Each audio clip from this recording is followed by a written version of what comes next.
ఈ ఆరాధనకు కూడి వచ్చిన మీ అందరికీ నా హృదయపూర్వకమైన వందనాలండి. అందరికీ వందనాలు, దేవునికి స్తోత్రాలు. ప్రభు మీకు తోడి ఉండి మిమ్మల్ని అందరినీ ఆశీర్వదించును గాక.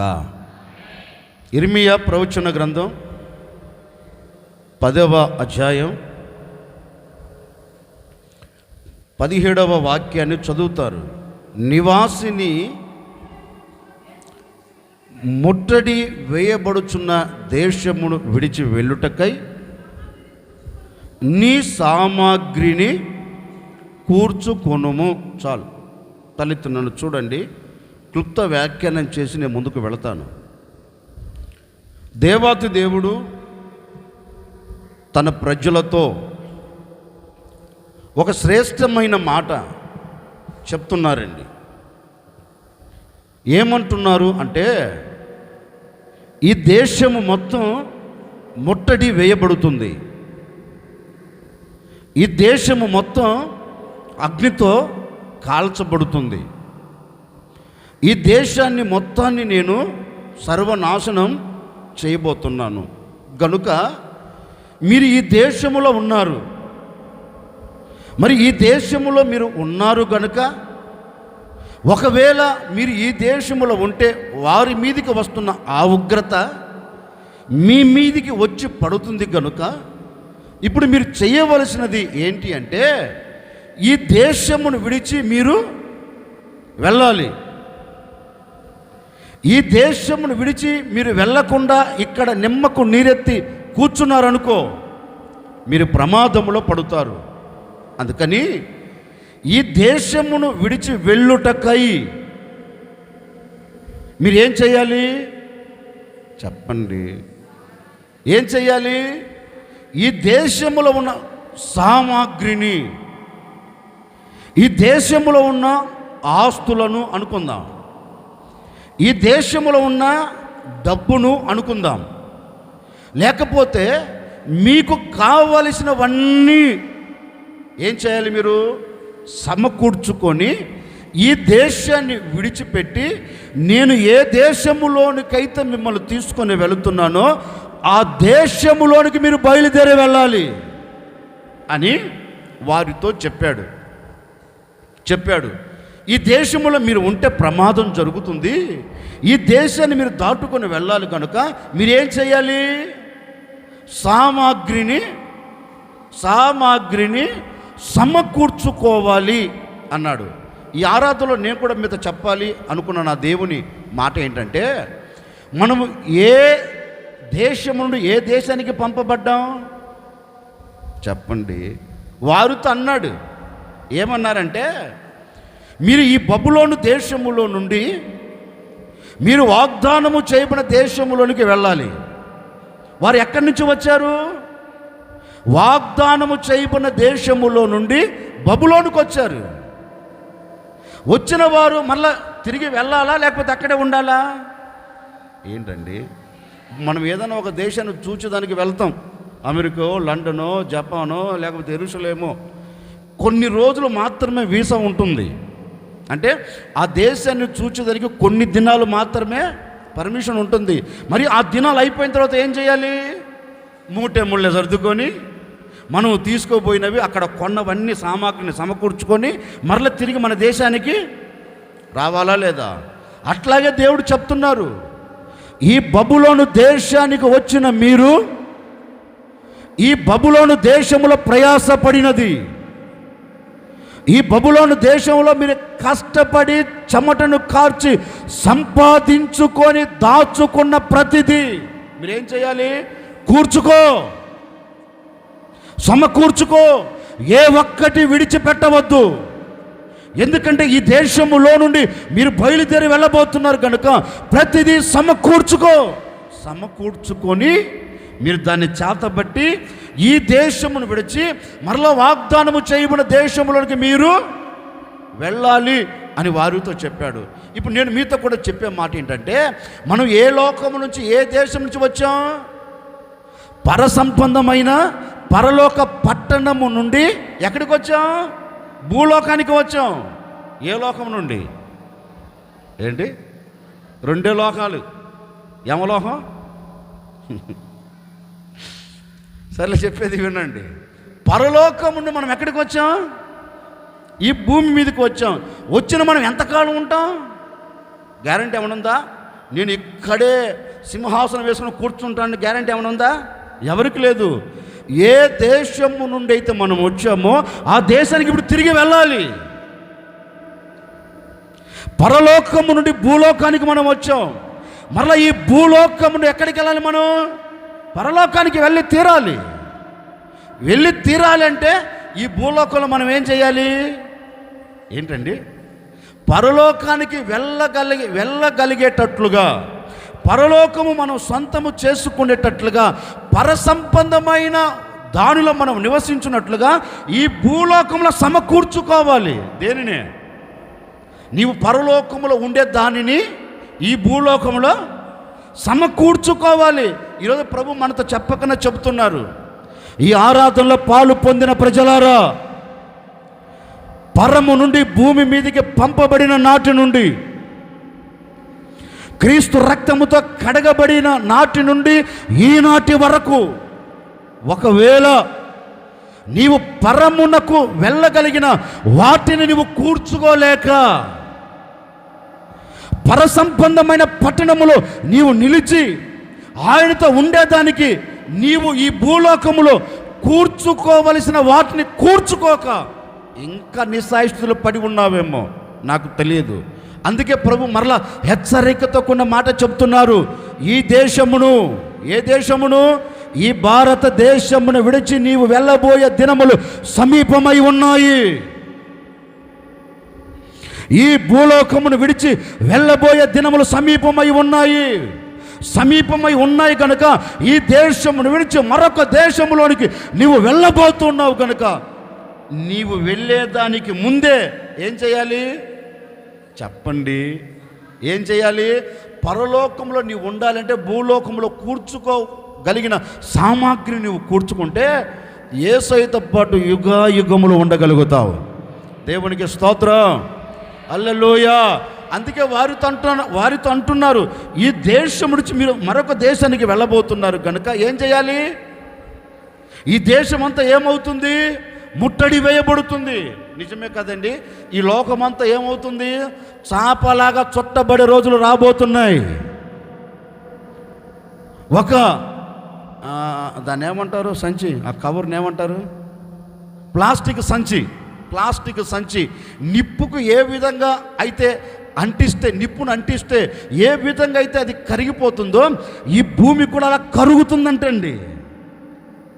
ఈ భూమి శాశ్వతం కాదు, ఆకాశం శాశ్వతం కాదు. అంటే ఇవన్నీ జరగబోతున్నాయంటే ఈ లోకాన్ని ముట్టడి వేయబోతున్నాడు దేవుడు. ఈ లోకాన్ని పతనము చేయబోతున్నాడు దేవుడు. ఈ లోకాన్ని నాశనం చేయబోతున్నాడు దేవుడు. దేవుని ఉగ్రత ఈ లోకము మీదకి దిగి రాబోతూ ఉంది. ఆ ఉగ్రత దినములో నీవు నిలబడకుండా ఆ ఉగ్రత దినములో నుంచి నీవు తప్పించబడినట్లుగా ఇప్పుడు ఏం చేయాలి? ఏం చేయాలి? ఈ లోకాన్ని విడిచిపెట్టి వెళ్ళాలంటే ఇప్పుడు ఏం చేయాలి? సమకూర్చుకోవాలి. నువ్వు సమకూర్చుకోకుండా, నీవు దాచిపెట్టుకోకుండా, నీవు దేవుని సన్నిధిలో నిలబడకుండా నీవు ఈ దేశమును విడిచి పరలోక పట్టణానికి వెళ్ళేదానికి వీలే లేదు. అందుకే ఓ సేవకుడికి నిండు మనసుతో నేను కోరుకుంటున్నానండి, ఈ దేశమును మీరు విడిచి వెళ్ళే లోపే దేవుని ఎదుట, లేకపోతే దేవుడు కట్టబోతున్న ఆ పట్టణములో మీరు నివసించేదానికి కావాల్సిన ప్రతి ఈవిని మీరు సమకూర్చుకొనేదరుగాక, మీరు సంపాదించుకొని ఆయనతో మీరు యుగాయుగములు కలిసి బ్రతుకుదురుగాక. అందుకే అంటారు, ఈ దేశమును విడిచి మీరు వెళ్ళబోతున్నారు కనుక ఇప్పుడు ఏం చేయాలి? ఈ దేశములో మనం ఉన్నప్పుడు ఏమి సమకూర్చుకోకూడదు. 2 మాటలు మైనస్లో చెప్తా, ఒక్క మాట ప్లస్లో చెబుతా. జాగ్రత్తగా వినండి. ఆయన అంటారు కదా, ఈ దేశమును మీరు విడిచి వెళ్ళబోతున్నారు గనుక మీ సామాగ్రిని మీరు కూర్చుకోనండి అన్నాడు. మరి ఈ లోకములో, ఈ భూలోకములో మనము ఏమి కూర్చుకోకూడదని మీతో చెప్తున్నాను. చదువుదాం. మత్తయి సువార్త 6వ అధ్యాయం 19వ వాక్యం.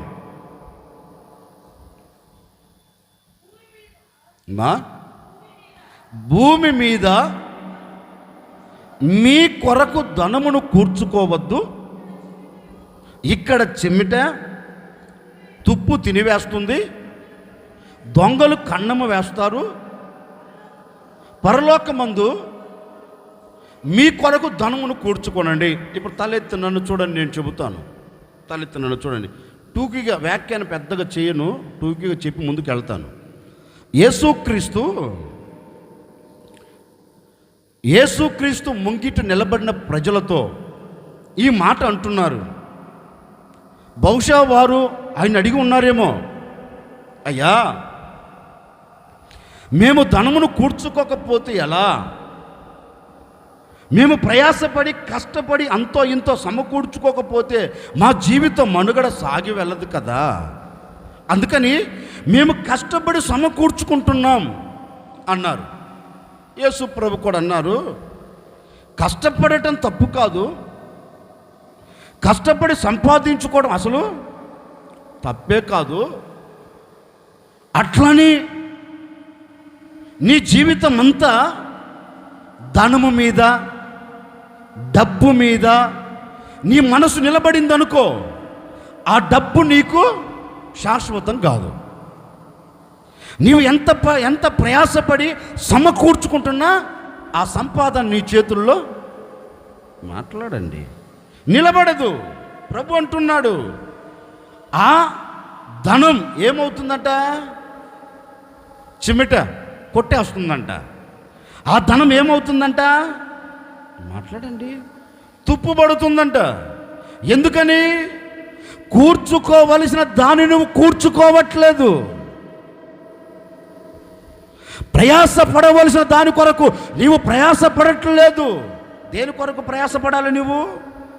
ఏంటండి దేని కొరకు నువ్వు కష్టపడాలి అంటే, దేవుడు నీకు ఇవ్వబోతున్న ఆ పట్టణము కొరకు నువ్వు ప్రయాసపడాలంట.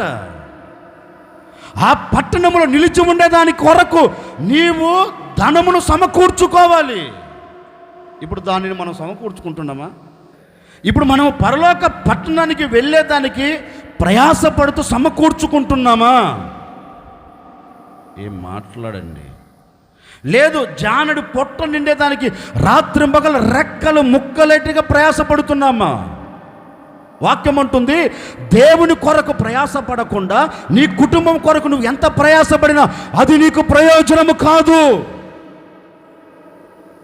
దేవుని కొరకు నువ్వు ప్రయాసపడకుండా, దేవుని కొరకు నువ్వు త్యాగము చేయకుండా, నీ కుటుంబం నిమిత్తం ఎన్ని త్యాగాలు చేసినా, ఎంత ప్రయాసపడినా ఆ ప్రయాసకు ఏం కలుగుతుంది? తుప్పు పడుతుందంటండి. ఆ కష్టానికి ఏం కలుగుతుందంట? వేదన కలుగుతుందంటండి. ఇప్పుడు మనం ప్రయాసపడవలసింది దేని కొరకు? ఏంటి? ఈ ఆత్మ నరకములోనికి వెళ్ళకుండా, ఈ ఆత్మ దేవుని సన్నిధిలో ఉండేదాని కొరకు ఏం చేయాలి? మీరందరూ ప్రయాసపడి దాన్ని సమకూర్చుకొని పరలోక పట్టణంలో ఉండేదాని కొరకు ఏమవ్వాలి? మీరు ప్రయాసపడాలి. అంటే దేవుని సన్నిధిని విడిచి ఎంత ప్రయాసపడిన బ్రతుకు అతికే. దేవుని సన్నిధిని కాదని, దేవుని సన్నిధికి దూరమై, దేవుని సన్నిధిని విడిచి ఎంత ధనమును సమకూర్చుకోవాలని ప్రయాసపడినా అది నీ చేతుల్లో నిలబడదు. ఇలా వస్తుంది, ఇలా మాట్లాడండి, ఇలా వస్తుంది. వచ్చేటప్పుడు చాలా కంటికి కనపడుతుంది, పోయేటప్పుడు కంటికి కనపడకుండా వెళ్ళిపోతుంది. ఆఖరికి వెనకకి తిరిగి చూచేలోపు చిల్లరి పైస కూడా చేతులు నిలబడదు. అప్పుడు ఆలోచనలు పడుతాం, ఏమని? ఒరే, పగలంతా కష్టపడ్డాను, సాయంత్రం అయ్యేలోపు చేతిలో రూపాయి లేదురా, ఎటు వెళుతుంది, ఎక్కడికి వెళుతుంది అని ఆఖరికి మిగిలేది ఏంటి? కన్నీరే. ఆఖరికి మిగిలేది కన్నీరేనండి. అందుకే ప్రభు అంటారు, దాని కొరకు కాదు నీ ప్రయాస. ఒక మాట మీతో చెప్తాను. నయమాను ఆరోగ్యం బాగులేదు. ఎవరిది చెప్పండి, కొంచెం గట్టిగా చెప్పండి. సకాలంగా ముగిస్తానులేండి, వాతావరణం మనకు అనుకూలించిన సకాలంగా ముగిస్తాను. నయమానుకు ఆరోగ్యం బాగలేదన్న సంగతిని రాజు తెలుసుకొని ఇశ్రాయేలు దేశంలో రాజుకు వర్తమానాన్ని పంపాడు. నా దగ్గర ఒక సైనికుడు ఉన్నాడు, వాడు మంచి నమ్మకస్తుడు నాకు గనుక వాడికి అనారోగ్యం కలిగింది, ఆరోగ్యం నువ్వు కలగ చేయాలని ఒక ఉత్తరాన్ని పంపాడు. ఆ ఉత్తరాన్ని చూసి బట్టలు చింపుకున్నాడు. ఎవరు? ఇశ్రాయేలు దేశాన్ని పరిపాలన చేస్తున్న రాజు బట్టలు చింపుకున్నాడు. ఆ మాట సేవకుడికి తెలిసింది. ఆ సేవకుడు అంటారు, తెక్కోల్లాగా ఉన్నట్టున్నావురా స్వామి, నువ్వు బట్టలు చింపుకోవలసిన అవసరం ఏంటి? ఎందుకు బట్టలు చింపుకుంటున్నావు? అప్పుడు అంటారు, అయ్యా వాణ్ణి బ్రతికించుటకు చంపుటకు నేనేమైనా దేవుడనా? వాణ్ణి బాగు చేసేదానికి నేనేమైనా దేవుడనా? అప్పుడు అంటాడు, వాడు నా ఇద్దరికి పంపాడు. ఈ నయమాను దైవ సేవకుడి ఎదుట నిలబడి ఓ మాట అన్నాడు, బాబు నాకు ఇలాంటి రోగం కలిగింది, మరి ఏంటి నువ్వు బాగు చేస్తావని చెప్పారు, వచ్చాను అన్నాడు. అంతలో ఈ సేవకుడు ఏం మాట్లాడకుండా రూములను కూర్చొని పోయి 7 సార్లు మునగమన్నాడు. బయటకు కూడా రాలా. నేను పిలుపుతో ఆయన బయటికి రాడా అని బిల్డప్ ఏమి ఇవ్వలా. ఇచ్చాడా? ఏం మాట్లాడండి, ఏమి ఇవ్వలా. పాపం కోపం వచ్చింది. వచ్చాను, నేనెవరిని? మాట్లాడండి, నేనెవరిని? రాజుగా తెక్కమోహమా? నేనెవరిని? ఒక సైన్యానికి అధిపతిని, ఒక సైన్యాధిపతిని. నేను ఎక్కడికి వెళ్ళినా జయమును చూస్తున్నాను. ఈయన గారి దగ్గరకు వస్తే 7 సార్లు మొనగమంటున్నాడు. ఏంటి? మా ఊళ్ళో నదులు లేవా అన్నాడు. చెప్పింది వినాలా, ఎక్స్ట్రా చేయాలా? నాకు అప్పుడప్పుడు మాటలు చదువుతుంటే భలే డౌట్ వస్తుందండి. వచ్చింది ఎందుకు? మీ దగ్గర కూడా వస్తాను, ఏ కంగారు పడగాకండి, మీ దగ్గర కూడా వస్తాను. వచ్చింది ఎందుకు? అతడు బాగుపడాలని. మరి చెప్పినప్పుడు వినాలా లేదా? విన్నడా? ఏమయ్యా పాటర్ గారు, ఓ పాస్టర్ గారు, ఏం మాట్లాడుతున్నావు? మా ఊళ్ళో నదులు లేవా? మా ఊళ్ళో చెరువులు లేవా? మా ఊళ్ళో నీళ్ళు లేవా? మేము మునగలేమా అన్నాడు. రాబాయ్, నేను చెప్పింది ఏంటి, నువ్వు మాట్లాడేది ఏంటి? నేనేం చెప్పా?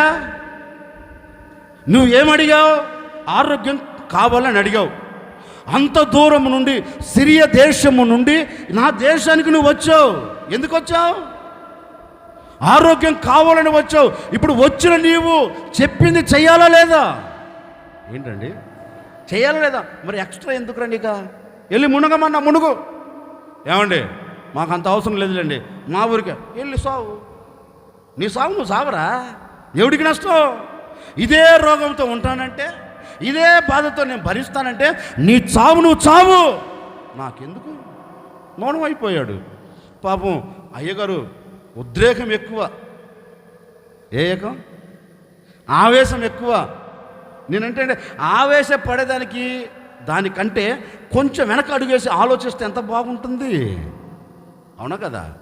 కొందరికి ఆవేశాలు ఎక్కువ అండి.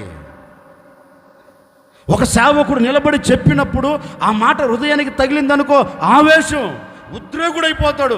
ఏందంట ఇప్పుడు బాధ? ఏందంట ఆయన బాధ? చేస్తాం, లేకపోతే లేదు. ఏందంట ఆయన? వెనక అడుగు వేసి ఎందుకు చెప్పారా, ఎందుకు చెయ్యమన్నారా, ఎందుకు ఉండమన్నారా ఆగి ఆలోచిస్తే మేలు కదా. ఆ దైవ సేవకుడు చెప్పింది అదే వినకుండా వెనకకు తిరిగి వెళుతున్నాడండి. అప్పుడు ఒక మాట అన్నాడు, రథం దోలుతున్న ఆ రథాధిపతి. అతను అంటాడు, ఒరే తెక్కలరే సైన్యాధిపతి, ఏం చెప్పాడు పాస్టర్ గారు నీకు? ఏమన్నా 1 కేజీ బంగారు ఇవ్వమన్నాడా? 1 కేజీ బంగారుతో ఇవ్వవా? ఇస్తాను. ఒక 4 కేజీలు వెండితో ఇవ్వవా? ఇస్తాను. మరి ఏమడిగాడు ఆయన? మునగమన్నాడు. నీ ఆస్తినేమని అడిగాడా? నీ డబ్బునేమని అడిగాడా? నీ బంగారునేమని అడిగాడా? లేకపోతే ఇంకోటి ఏమని అడిగాడా? ఆయన చెప్పింది ఒకటే కదా, మునగమన్నాడు. మరి మునగట నీకెందుకంత కష్టం అని గట్టిగా మాట్లాడు. నిజమే కదా, నన్ను ఏం అడగలేదు ఆయన, మునగమన్నాడని వెళ్ళాడు. 7 సార్లు మునిగాడు. నేను వ్యాఖ్యానం చేయట్లేదులేండి. 7 సార్లు మునిగాడు. లేచి చూస్తే శరీరం మొత్తం ఏమైపోయింది? చిన్న పిల్లవాని దేహము వలె మారిపోయి స్వస్థత పొందుకొని వెళుతూ పాస్టర్ గారి దగ్గర ఆగాడు ఆయన. పాస్టర్ గారు, నువ్వు నాకు ఎంత మేలు చేసావు కనుక నేను నీకు కొన్ని కానుకలు ఇస్తానయ్యా అన్నాడు. అన్నాడా లేదా? అన్నాడు. అప్పుడు ఏమన్నాడు? నీ కానుక నాకు, మాట్లాడండి, నీ కానుక నాకు అక్కర్లేదురా, నాకు బోలెడంత దేవుడు నాకు ఇచ్చాడు. నీ బంగారు నాకు అక్కరలేదు, నాకు కావాల్సినంత నా దేవుడు నాకు ఇస్తాడు. నాకు ఏది అవసరమో, ఏ సమయంలో ఏది నాకు కావాలో సమస్తము నా దేవుడు నా ఎదురికి తీసుకొని వచ్చి పెడతాడు. నేను నీ మీద ఎందుకు ఆధారపడుతుండ్రా, నాకు అక్కర్లేదు అన్నాడు. పాపం ఆయన ఎంత బ్రతిమిలాడిన పాస్టర్ గారు మాత్రం చెప్పండి, నేను డబ్బు కొరకు అడుగు పెట్టిన వాడని కాదరా, నేను నా దేవుని కొరకు నడుమును కట్టుకొని నా దేవుని కొరకు నిలబడిన వాడిని, ఈ డబ్బు నాకెందుకు? ఏం మాట్లాడేంటండి, నాకు అవసరం లేదు అన్నాడు. పాపం ఆయన గారు కూడా పాస్టర్ గారు వద్దన్నలేని వెళ్ళిపోతున్నారు. దైవ సేవకుడు దగ్గర తనతోటి పరిచారకుడు ఒకడు ఉన్నాడు. అతని మనసులో ఒక ఆలోచన, చెడు ఆలోచన కలిగింది. ఈయనకేం తెలుసంట, ఈయనకు అవసరం లేకపోయినా నాకు అవసరం కదా. నాకు వచ్చిన ఒక డౌట్ అండి, పాస్టర్కి అవసరం లేదు, బ్రదర్కి అవసరమా? మన కోణంలో చెప్తున్నాను, పాస్టర్కి అవసరం లేదు, ఏంటిది? డబ్బు. ఇప్పుడు బ్రదర్కి అవసరమా? బ్రదర్ కొయ్యబడి ఎట్లాగైనా దాన్ని నేను సంపాదించుకోవాలి అని పాస్టర్ గారు రూమ్లో పెట్టేసి తిన్నగా పరిగెత్తుకుంటూ వెళ్ళాడండి. ఎక్కడికి? మాట్లాడండి. వెళ్ళాడు. వెళ్ళి పరిగెత్తి కలుసుకున్నాడు. పాపం ఆయన గారు కూడా దిగి, ఏంది తమ్ముడా పరిగెత్తుకుంటూ వచ్చావు అన్నాడు. ఏం లేదండి, ఏం లేదు, మా పాస్టర్ గారు అంతే మాట్లాడుతాడు మొదట. చూడండి ఎంత అబద్ధికుడో ఈడు. మా పాస్టర్ గారు మొదట అంతే మాట్లాడుతాడు, మళ్ళా తర్వాత కావాలంటాడు. నీకు తెలియదు, నాకు తెలుసు కనుక నీవు కానీ ఇస్తే తీసుకొని వెళ్తానన్నాడు. అదెంత భాగ్యము, నేను ఇవ్వాలనే కదా తెచ్చింది అని పాపం ఆయన గారు అడిగిన దానికంటే ఎక్కువనే ఇచ్చాడు, ఎక్కువనిచ్చి పంపించాడు. తిన్నగా పరిగెత్తుకొని వెళ్ళి పాపం ఈయన దాసి పెట్టుకొని తిన్నగా ఏమీ తెలియని అమాయకులాగా వచ్చి నిలబడ్డాడు. ఎవరి దగ్గర నిలబడ్డాడు. అప్పుడు ఏమన్నాడు దైవ సేవకుడు? తమ్ముడా, నన్ను వదిలిపెట్టి నువ్వు ఎక్కడికి వెళ్ళావు తమ్ముడా అన్నాడు. నాతో ఉండవలసిన వాడివి, నన్ను ప్రతి క్షణం ప్రతి దినం నువ్వు నన్ను బాగుగా చూడవలసిన వాడివి, నా మీద నీకు బాధ్యత లేకుండా నన్ను విడిచిపెట్టి ఎక్కడికి వెళ్ళావు అన్నాడు. అప్పుడు ఏమన్నాడు? ఏంటి? అయ్యో బాబోయ్, నేను ఎక్కడికి వెళ్ళానండి, పక్కనే ఉన్నానండి. ఎవరన్నారు? గెహాజీ అన్నాడు, నిన్ను విడిచి నేను ఎక్కడికి వెళుతాను? ఎక్కడికి వెళ్ళలేదు, నేను పక్కనే ఉన్నానండి. అప్పుడు దైవ సేవకుడు ఏమన్నాడు? ఒరే పిచ్చోడా, నీవు ఏ ధనము కొరకైతే, ఏ డబ్బు కొరకైతే నన్ను విడిచి నేను కాదన్న దాని కొరకు నీవు పరిగెత్తావో, నీవు అతనిని కలుసుకొని అతని యొద్ద నుండి నీవు ధనమును బంగారును వెండిని తెచ్చుకున్నావో, దాని కొరకు నువ్వు వెళ్ళేటప్పుడే నా మనసు నీతో కూడా వచ్చిందిరా తిక్కలోడా. నువ్వు అనుకున్నావు ఎవరు చూడట్లేదులని, నీవు అనుకున్నావు ఎవరు నన్ను పసిగట్టట్లేదులని, కానీ నీతో పాటు ఎవరు వచ్చారు? నా మనసు వచ్చింది. నీవు ఏం చేసావో, ఏమి చేత పట్టుకొని వచ్చావో, ఏది మూట కట్టుకొని వచ్చావో, ఏది తెచ్చిపెట్టి ఎవరికి తెలియకుండా దాచిపెట్టావో నాకు తెలుసు. గెహజీ, ఏ ధనము కొరకైతే నువ్వు వెళ్ళి పరుగెత్తి సంపాదించుకున్నావో, సంపాదించుకోకూడనిది నువ్వు సంపాదించుకొని దాచిపెట్టుకున్నావో, దేని కొరకైతే అది వాడు తెచ్చాడో అదే రోగం నీకు, నీ సంతతికి తరతరములు ఉంటుంది పో అన్నాడు. మరుక్షణమేనండి గెహజీకి ఏం కలిగింది? కుష్టి.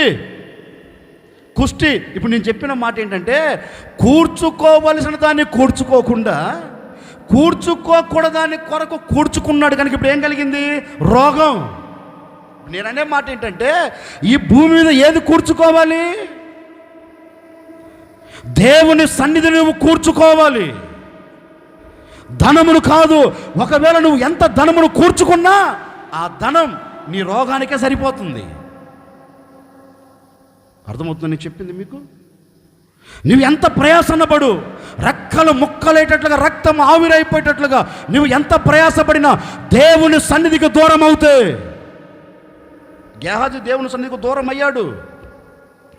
సేవకుడితో సహవాసం చేయవలసిన గెహజీ సేవకుడితో సహవాసం చేయలేదు.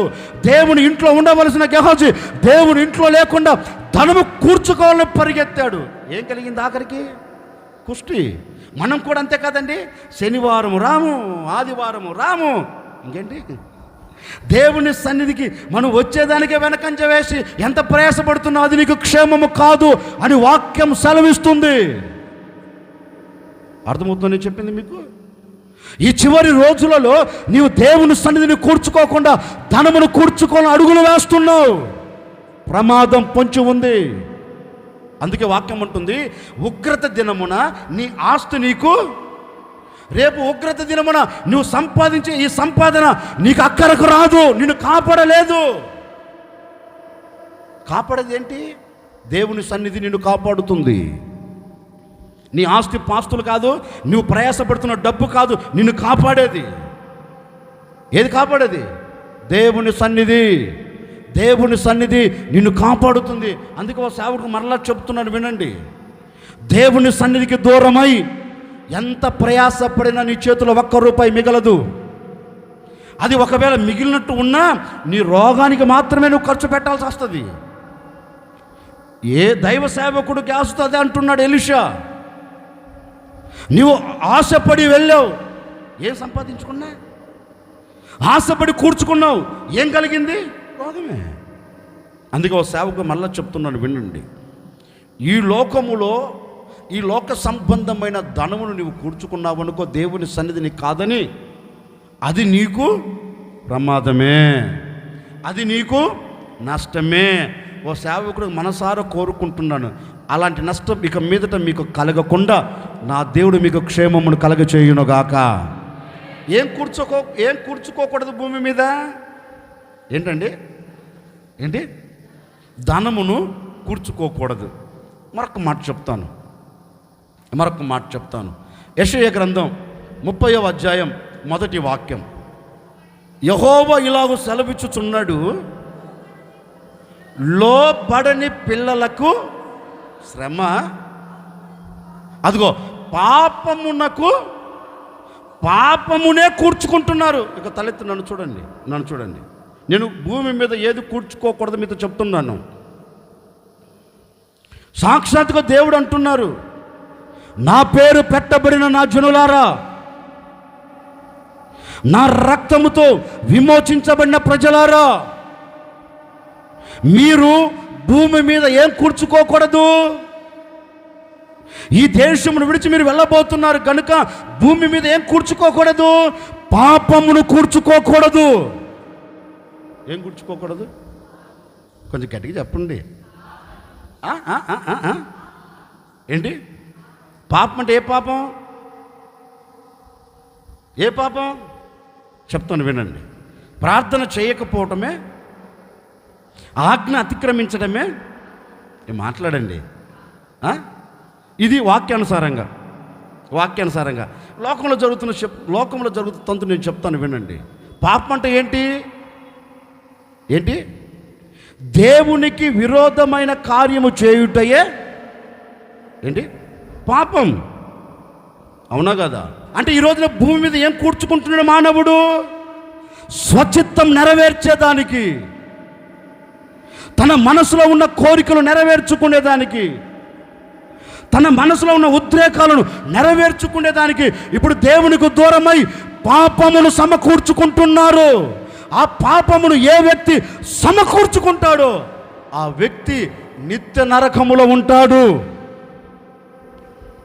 ఒకవేళ ఇక్కడ ఏమి తెలియని అమాయకురాలులాగా, అమ్మా ఈరోజు కొంచెం కఠినంగానే మాట్లాడుతున్నానమ్మా, ఏమి తెలియని అమాయకుల్లాగా కూర్చొని నోట్లో ఏళ్ళు పెట్టిన కొరకను అన్నట్లుగా నా మాటలు వింటున్నారే, ఒకసారి గుండెల మీద చేసుకొని ఆలోచించండి. గుండె మీద చేసుకొని నా భర్తను నేను ఎందుకు మోసం చేస్తున్నాను, నా భార్యను నేను ఎందుకు మోసం చేస్తున్నాను, గుండె మీద ఆగి ఆలోచించి చెయ్యి వేసుకొని ఒక్కసారి నమరేసుకోండి. నేను చేస్తున్నది పాపమా కాదా, నేను చేస్తున్నది అతిక్రమమా కాదా, నమ్మి నా ఎద్దకు వచ్చిన నా భర్తను నేను ఎలా మోసము చేయగలను, నన్ను నమ్మి కుటుంబాన్ని విడిచిపెట్టి వచ్చిన నా భార్యను నేను ఎలా మాట్లాడండి. చేస్తున్నది తప్పని తెలుసు కూడా మరలా అడుగులు వేస్తూ మరలా దాంట్లో దిగి పొర్లాడుతూ పాపాన్ని మూట కట్టుకుంటున్నావే. ఈ పాపం వలన వచ్చేది నీకేంటి? మరణం. ఈ మరణం వలన కలిగేది నీకేంటి? నిత్య నరకం. ఒకడెవడో పాము అట పొలంలోనికి వెళ్తుంటే పాము పిల్ల కనపడిందంట ఆడికి. ఎవరికి? పొలంలోనికి వెళ్ళేవాడికి. ఇదేదో బాగుందిలే, చూసేదానికి అందంగా ఉంది, అబ్బో చూసేదానికి ఎంత ముద్దుగా ఉందో, పాపం ముద్దుగానే ఉంటుంది, ముచ్చటగానే ఉంటుంది, అందంగానే కనపడుతుంది. ఏంటిదే? పాపం అందంగానే కనపడుతుంది. పాపం వాడికి ముద్దుగా కనపడిందా పాము పిల్ల, తెచ్చుకొని సాక్కుందామని ఇంటికి తీసుకొస్తుంటే ఎవడో నాలంటాడు ఒరే తెక్కలోడా, అది పాము పిల్లరా, ఎప్పటికైనా ప్రమాదం రా, నా మాట విను, దాన్ని పెంచుకోవద్దురా, దాన్ని పడేసి రారా అంటే, లేదండి చాలా బాగుందండి, అందంగా ఉందండి అని రోజు తీసుకొస్తున్నాడు. రోజు తెచ్చిన దాన్ని రోజు స్నానం చేపిస్తున్నాడంట, దానికి పాలు పోతున్నాడంట, పక్కనే పడుకోబెట్టుకుంటున్నాడంట. ఎవరు? అది పెరిగి పెద్ద అవుతుంది. అది పెరిగే కొలది ఏమవుతుంది? విషము ఎక్కువ అవుతుంది. ఒకరోజు రానే వచ్చింది, సరదాగా దాంతో ఆటలాడుతున్నాడు. సరదా ఏమైంది? దూల తీర్చేసింది. అది సరదా ఆడుకుంటున్నాడు, సరదా పడుతున్నారు. నేను చెప్తున్నా, మీకు అర్థమవ్వాలి ఈ పాటికి. సరదాగానే ఉంది అది. అబ్బో సరదా, ఎంత సరదా, హలో తిన్నావా, ఎంత సరదా పాముతో, హలో తిన్నావా, నేను కూడా తిన్నానులే, ఎప్పుడు వస్తా, టైం కానీ వస్తాను, ఎందుకు రాను అన్నాడు. పాపం వాడు ఎంత సరదా పడుతున్నాడు, దేంతో? పాము పిల్లతో ఎంత సరదా పడుతున్నాడు. పాలు పోతున్నాడా, సరదా పడుతున్నాడు. పాపం ఆ పాము పిల్ల కూడా పడిగి లేపి ఆడుతూ సదాగా ఆడుకుంటూ పాపం ఆడన్నాడు, పాము పిల్ల ఒకసారి నాకు ముద్దు పెట్టకపోయావా అన్నాడు. నీకెందుకు పెట్టను, నాకు పాలు పోసి పెంచుతున్నావు, క్యారెలు తెస్తున్నావు, అబ్బా నీకెందుకు పెట్టనని ఒక్కసారి వేసింది. ఏంటిదే? కాటేసింది. అంతే, కాటేసిన మరుక్షణం నురుగులు కక్కి చచ్చాడయ్యా, నురుగులు కక్కి చచ్చాడు. దేనితో సరదా? ఏంటి? దేనితో? పాపముతో. దేనితో సరదా? పాముతో సరదా పడినా, పాపముతో సరదా పడినా జీవితమే గల్లంతు, కుటుంబాల సర్వనాశనం, కుటుంబంలో వ్యక్తులే అల్లాకొల్లం, ప్రశాంతత ఉండదు. ఎందుకని? ఆ వ్యక్తిలో, ఆ ఇంట్లో పాపం చోటు చేసుకున్నందువలనే ఏం కలుగుతుంది? వేదనే కలుగుతుంది. అందుకే ప్రభు అంటారు, నా ప్రజలారా, ఈ పాపముతో మీకు సాంగత్యం ఉండకూడదు, ఈ పాపముతో మీకు పొత్తు ఉండకూడదు. పాపాన్ని విడచి, పాపానికి దూరమై, నీవు పాపమును కాదు ఈ భూలోకములో కూర్చుకోవలసినది ఈ భూలోకంలో కూర్చుకోవలసినది ఏంటి అంటే, పరలోక పట్టణానికి వెళ్ళగలిగిన పరిశుద్ధతను నువ్వు సమకూర్చుకోవాలి. ఆ పరిశుద్ధ కొరకు నీవు అడుగులు వేయాలి. ఆ పరిశుద్ధత కొరకు నీవు అడుగులు వేసి దానిని సమకూర్చుకుంటే ఆ పరిశుద్ధతే నీకు పరలోక పట్టణాన్ని శాశ్వతంగా నీకు ఇవ్వగలుగుతుంది. దానిని కాదని నీవు కూర్చుకోకూడదు, నువ్వు కూర్చుకున్నావు అనుకో, ఇంకంతే. స్తోత్రమే. నా 2 చేతులెత్తి నా అక్కలకు, నా తమ్ముళ్లకు, నా అన్నలకు, నా చెల్లెలకు, నా తల్లిదండ్రులకు చెప్పినట్టుగా చెప్తున్నాను, వినండి. ఒకవేళ ఈనాటి వరకు ఉందా ఏంటిది? పాపముతో చెలగాటం. ఈనాటి వరకు ఉందా అక్రమ సంబంధాలనే ఊబి? ఒకవేళ ఈనాటి వరకు ఉందా నీకు తెలియకుండా, నీ భర్తకు తెలియకుండా, నీకు నీ భార్యకు తెలియకుండా నీకు ఒకవేళ ఈ ఊగిసలాటలు ఉన్నాయా? ఏదో ఒక రోజు నీ ప్రాణమును తీస్తుంది అది. ఏదో ఒకరోజు నీ కంట కన్నీరు కార్చేటట్లుగా చేస్తుంది అది. ఏదో ఒకరోజు నీ జీవితంలో నవ్వుల పాలు చేస్తుంది అది. ఏదో ఒకరోజు నీవు ఈ లోకాన్ని విడిచిపెట్టి వెళ్ళేటట్టుగా ఆ పాపము నిన్ను పట్టుకొని నీ ప్రాణము తీస్తుంది. అందుకే దానిని విడిచి దానిని కూర్చుకోకుండా ఈ దినము నుండి ఒక నిర్ణయం తీసుకొని పరిశుద్ధంగా బ్రతకాలి, పవిత్రంగా బ్రతకాలి. నా దేవుని కొరకు నేను నిలబడాలి, నా నడుమును కట్టుకోవాలి. నా సర్వ శరీరము ద్వారా నేను పాపము చేయకూడదు. నా సర్వ శరీరము ద్వారా నా దేవుణ్ణి నేను మహిమపరచాలి.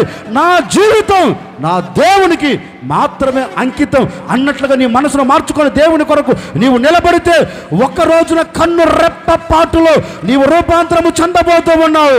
ఈ లోకాన్ని విడిచిపెట్టి మరలా యేసుతో ఉండబోతూ ఉన్నావు. యేసుతో నీవు ఉండాలి అంటే ఈ లోకములో నీవు పాపమును విడిచి కూర్చుకోవలసిన పరిశుద్ధతను నువ్వు కూర్చుకుంటే యేసుతో తప్పకుండా నువ్వు నిలిచి ఉండగలుగుతావండి.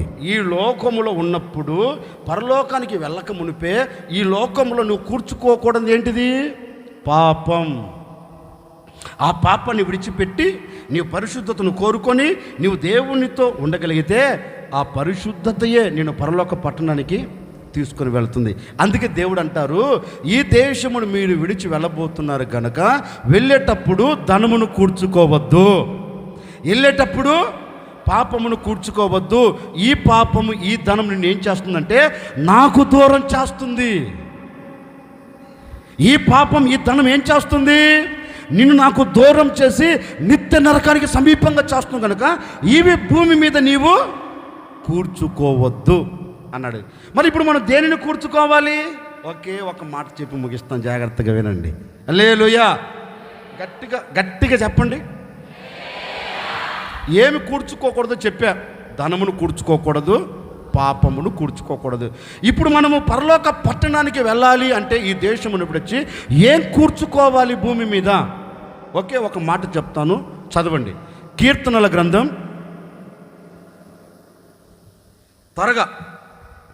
కీర్తనల గ్రంథం 104వ కీర్తన 27, 28 చరణాలు చదువుతారు.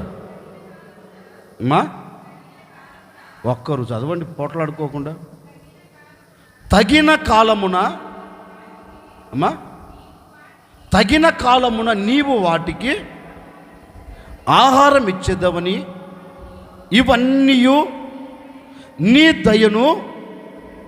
నీ దయ కొరకు కనిపెట్టుకొని కూర్చుకొనుచున్నవి. ఈ తలెత్తునన్ను చూడండి, నేను చెబుతాను. కీర్తనాకారుడు అంటారు, అయ్యా నీ చేతులతో చేయబడినవి, నీ నోటితో కలగ చేయబడినవి ఇవన్నీ దేని కొరకు కనిపెట్టుచున్నాయంట? ఆయన దయ కొరకు. అంటే ఒక వ్యక్తి దేనిని కూర్చుకోవాలి? ఈ భూమి మీద బ్రతికేటప్పుడు దేనిని కూర్చుకోవాలి? దేనిని సంపాదించుకోవాలి? దేనిని సమకూర్చుకోవాలంటే కీర్తనకారుడు అంటారు దేవుని దయను కూర్చుకోవాలంటే ఒక వ్యక్తి. నాకు వచ్చిన ఒక డౌట్, దేవుని దయ ఒక వ్యక్తికి ఎప్పుడు కలుగుతుంది? ఏంటి దేవునికి దూరమై దేవుని సన్నిధిని విడిచి దేవుని మాటలను తిరస్కరించి తనకు నచ్చినట్లుగా బ్రతికితే దేవుని దయ ఆ వ్యక్తికి కలుగుతుందా? ఎవరికి కలగదు. ఎవరికి కలగదండి. ఏ వ్యక్తికి దేవుని దయ కలుగుతుంది? వాక్యం అంటుంది, ఆయన కొరకు ఎదురు చూచి, అయ్యా నేను నీ కొరకు ఎదురు చూస్తున్నాను, నీవు తప్ప నాకు వేరొక ఆశ్రయము లేదు, నీవు తప్ప నాకు వేరొక దిక్కు లేదు, నీ దయ లేకపోతే నేను బ్రతకలేను, నీ దయ లేకపోతే నేను జీవించలేను, నీ దయ లేకపోతే నేను ఒక క్షణమైనా నేను ఉండలేను. అందుకే కీర్తనకారుడు, అయ్యా నీ నోటితో చేయబడినవి, నీ నోటితో కలగ చేయబడినవి, నీ చేతులతో చేయబడిన మేము కూడా నీ దయ కొరకు కనిపెట్టుచున్నాం.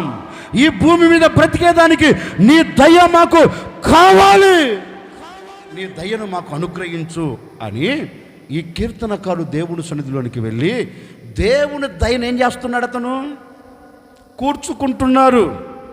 దేవుని దయను అతడు సంపాదించుకుంటున్నారు. ఇప్పుడు మనం కూడా చేయవలసినది ఏంటంటే, ఈ భూమి మీద బ్రతుకుతున్నాం మనం, ఆ పరలోక పట్టణానికి మనం వెళ్ళాలి అంటే మొదట మనకేం కావాలి?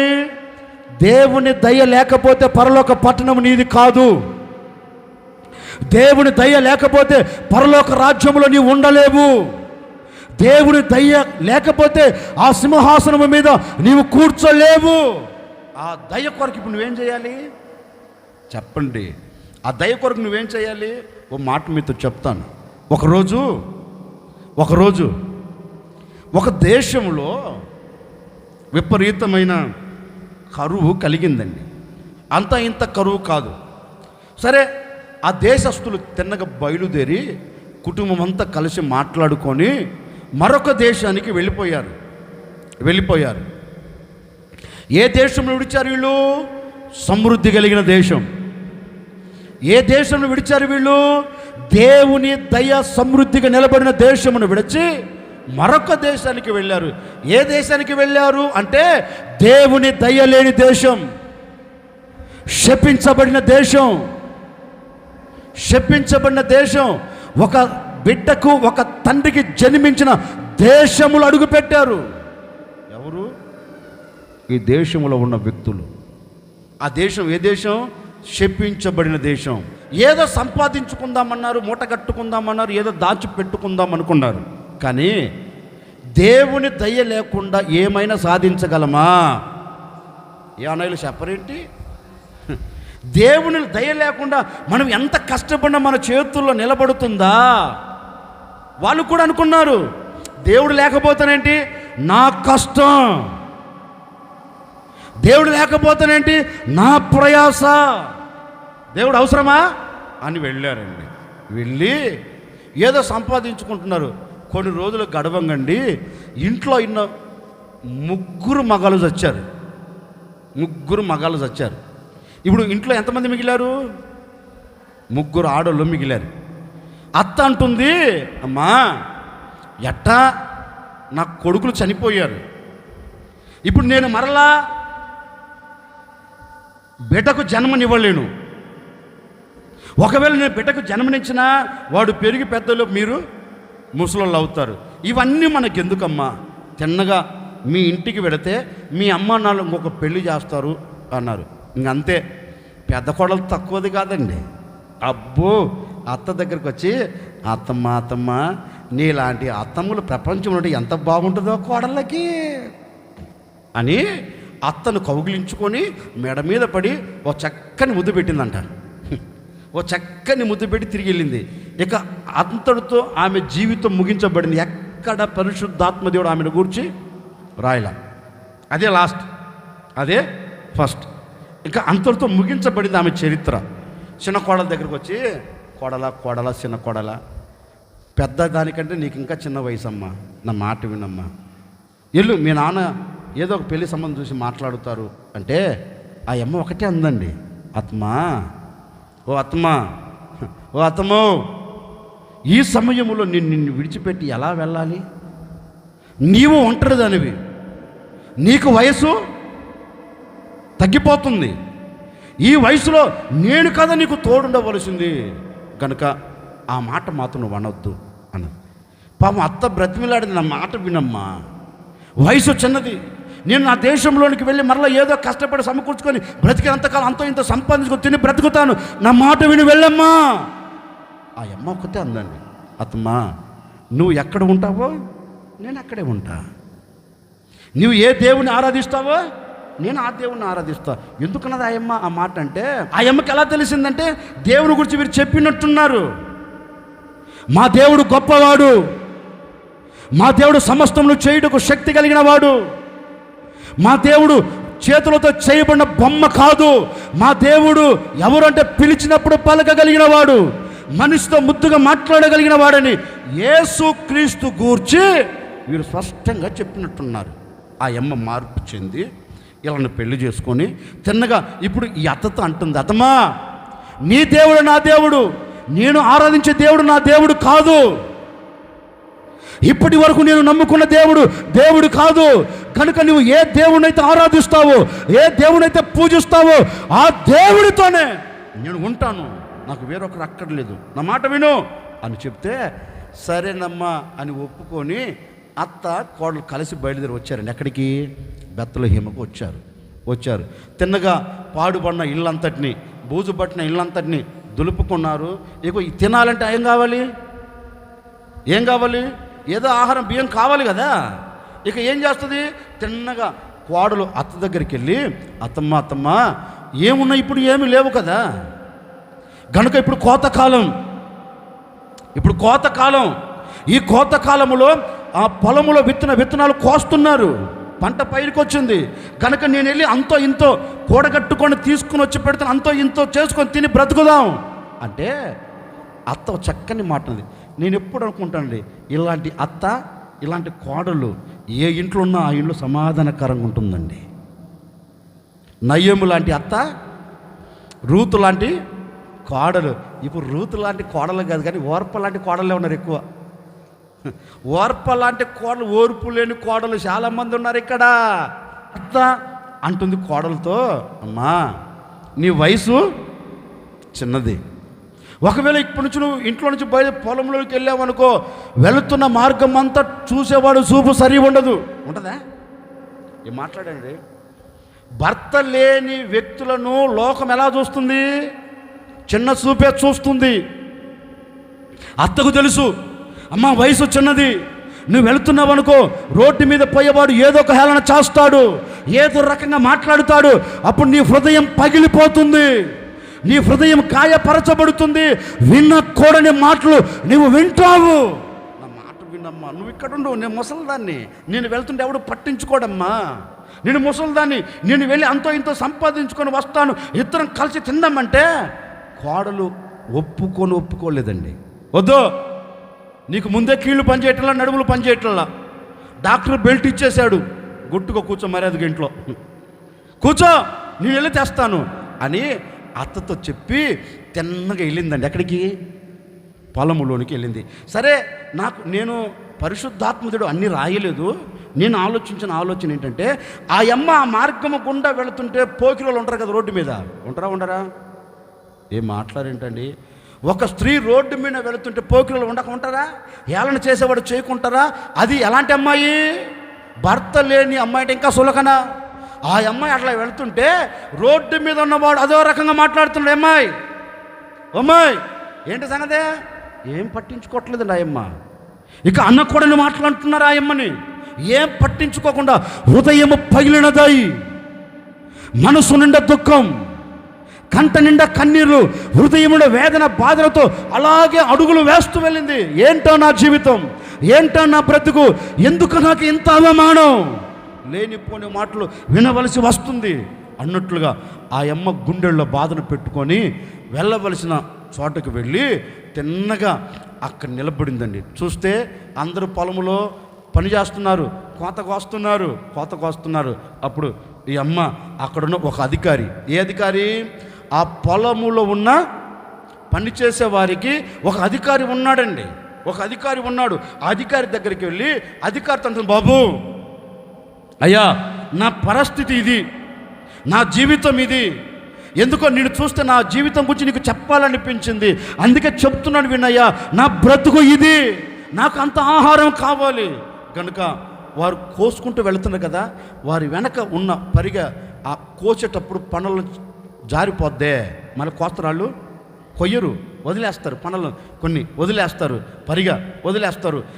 వాటన్నిటిని ఏరుకుంటాను బాబు, కొంచెం నీ దయ నాకు కావాలి అన్నాడు.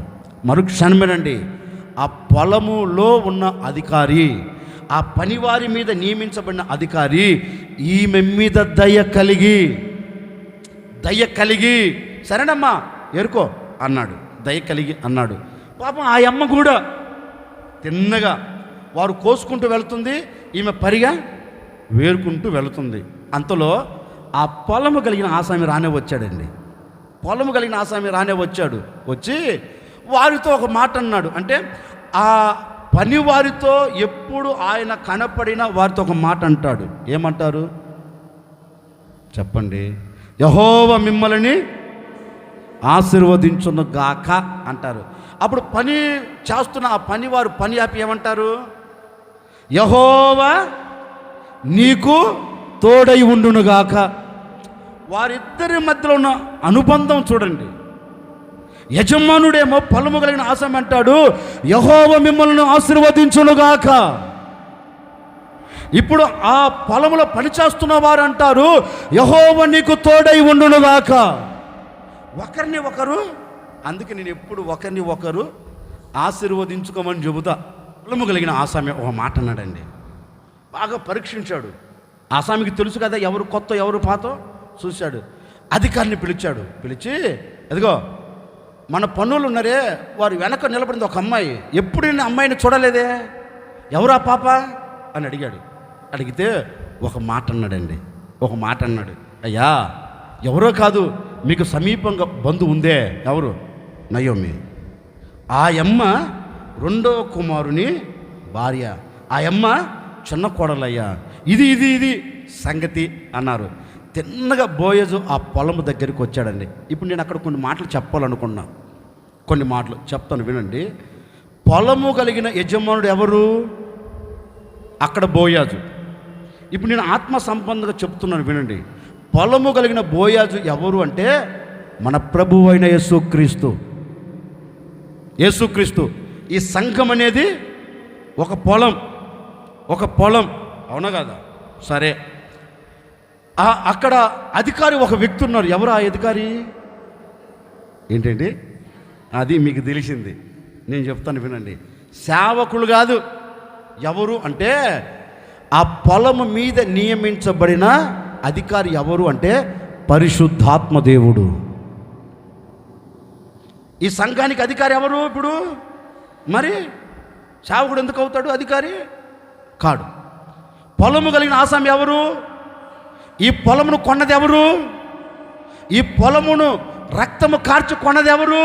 పరిశుద్ధాత్మ దేవుడు కాదు, తండ్రి కాదు. ఈ పొలం ఎవరిది? యేసుక్రీస్తుది. అంటే ఆయన ఈ పొలమును కొన్నాడు.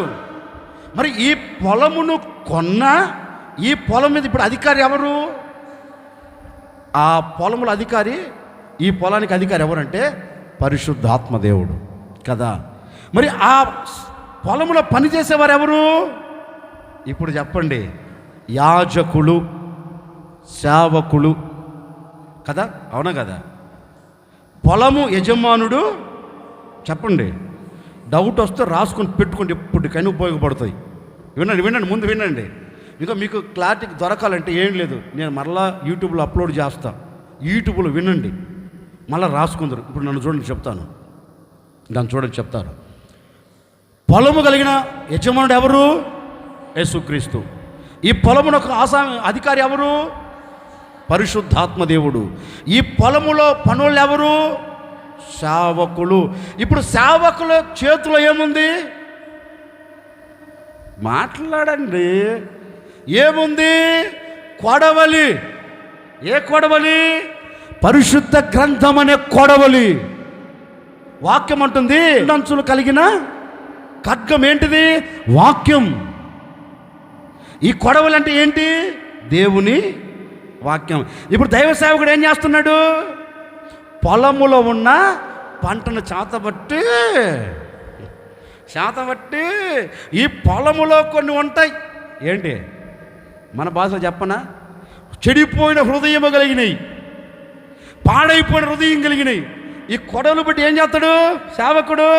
మారు మనసు పొందు, బ్రతుకును మార్చుకో, హృదయంలో సరి చేసుకో, ఇలాంటి బ్రతుకు నీకు వద్దు అని ఏం చేస్తాడు యాజకుడు? కోస్తా ఉంటాడు. కోసేటప్పుడు ఈ మాటలు తగిన వ్యక్తికి ఏమనిపిస్తుంది?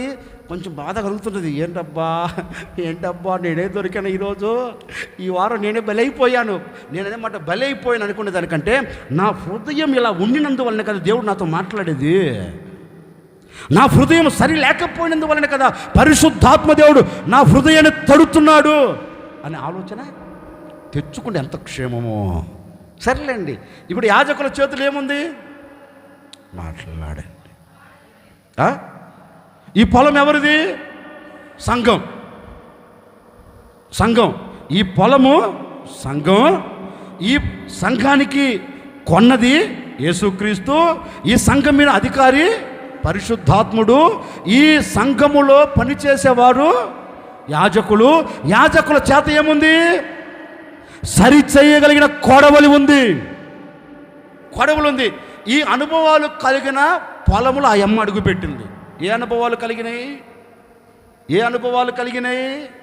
యాజకులు, పరిశుద్ధాత్ముడు, సర్వసత్యం అనే పొలము సంఘము, ఆ సంఘాన్ని సంపాదించుకున్న యేసుక్రీస్తు, సర్వసత్యము కలిగిన వాక్యాన్ని బోధించే ఆ సంఘములు అడుగుపెట్టింది ఆ అమ్మ. ఇప్పుడు ఆ అమ్మతో బోయాజు ఒకటే అంటున్నాడు, అమ్మా ఋతు, ఇప్పటి వరకు నీ బ్రతుకు ఎలా ఉందో తెలియదు, ఇప్పటి వరకు నీ జీవితం ఎలా ఉందో తెలియదు, కానీ ఇక మీదట నీవు రావలసిన చోటకే వచ్చావు, అడుగు పెట్టవలసిన సంఘములోనే పొలములోనే అడుగు పెట్టావు.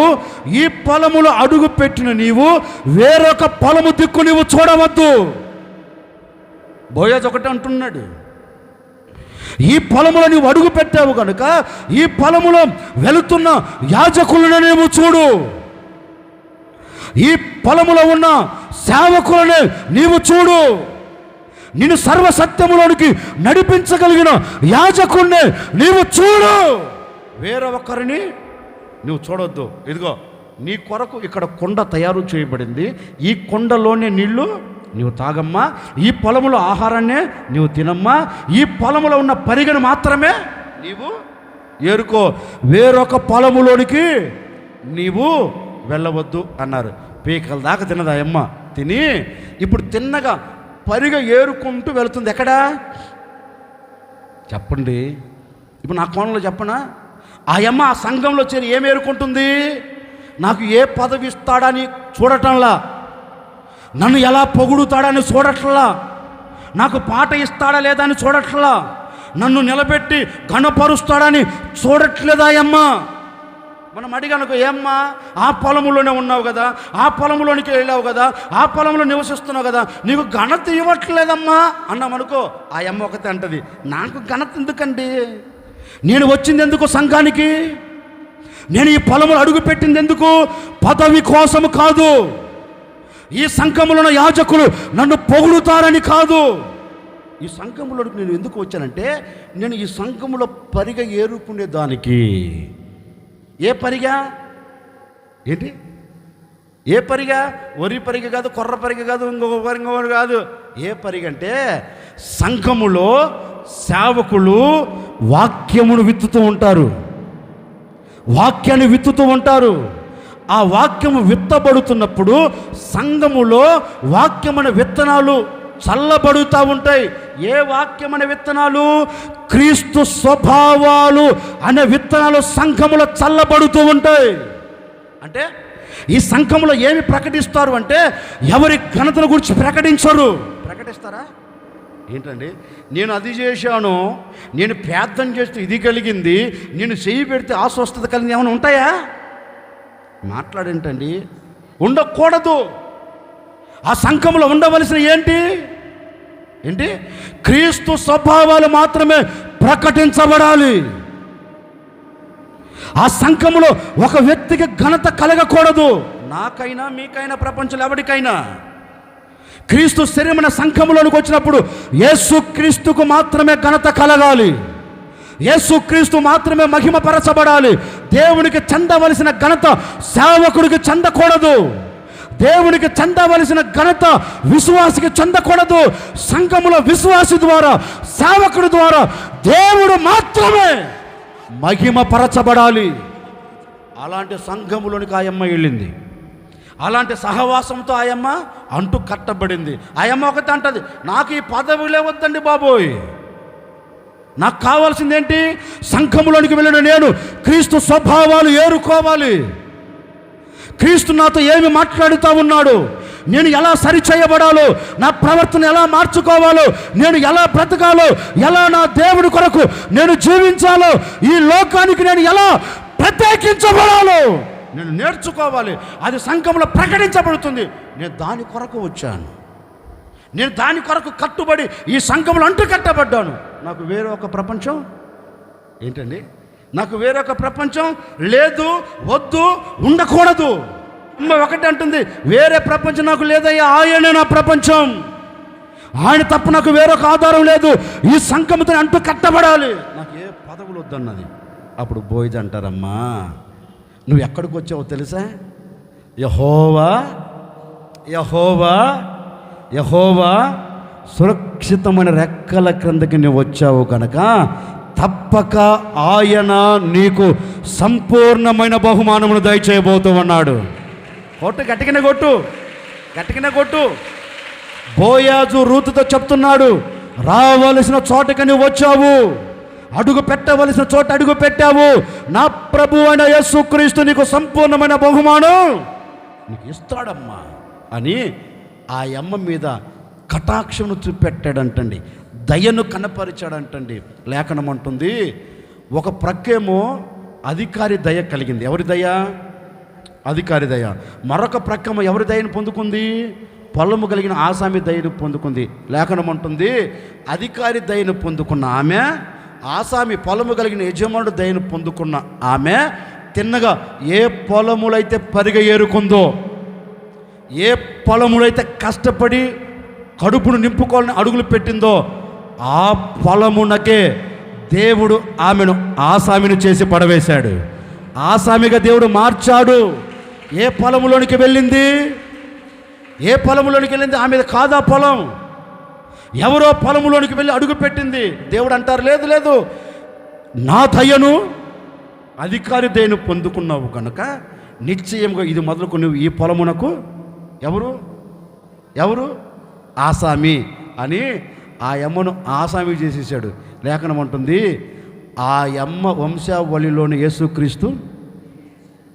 చూడండి ఎంత అదృష్టవంతురాలో చూడండి. ఎందుకు ఇవన్నీ కలిగాయి? ఆ అమ్మ లేకపోతే యేసుక్రీస్తు వంశమే లేదు. ఎందుకు కలిగాయంటే అధికారి దయ, ఆ పొలము కలిగిన ఆసామి దయ పొందుకున్నది కనుక ఆ పొలమునకు ఆసామిగా మార్చబడింది. ఈరోజు నా ముగింపు మాటకు నేను కూడా మీరు చెప్పాలనుకున్న మాట ఏంటంటే, రూతు అడుగు పెట్టినట్లుగా ఈ సంఘములో నువ్వు అడుగు పెట్టావా లేదా? చెప్పండి, కొంచెం గట్టిగా చెప్పండి.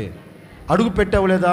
ఈ సంఘములో అడుగు పెట్టి నీవు మనసులో ఒక్కటే నాటుకుపోవాలి, నేను ఈ సంఘానికి వచ్చింది ఎందుకంటే ఈ పొలమునకు నేను ఆసామిగా మారాలి. ఈ పొలమునకు నేను ఆసామిగా మారాలి.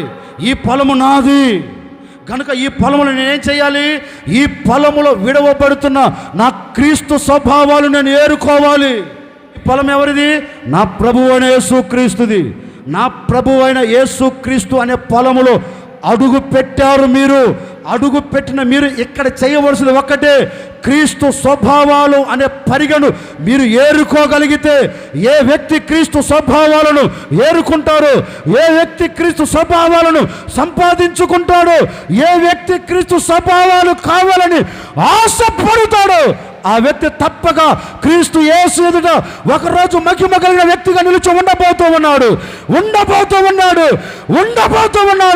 క్రీస్తు పోలికలోనికి వచ్చున్నట్లుగాను, క్రీస్తునకు సమాన సంపూర్ణత నీకు కలుగునట్లుగాను ఆయన స్వభావాలు ఈ సంఘములో చేరిన నీవు ఒక్కొక్కటి ఏరుకుంటే, ఆ ఏరుకున్న ఆ స్వభావాలే క్రీస్తునకు సమాన సంపూర్ణతలోకి నేను తీసుకొని వెళతాయి.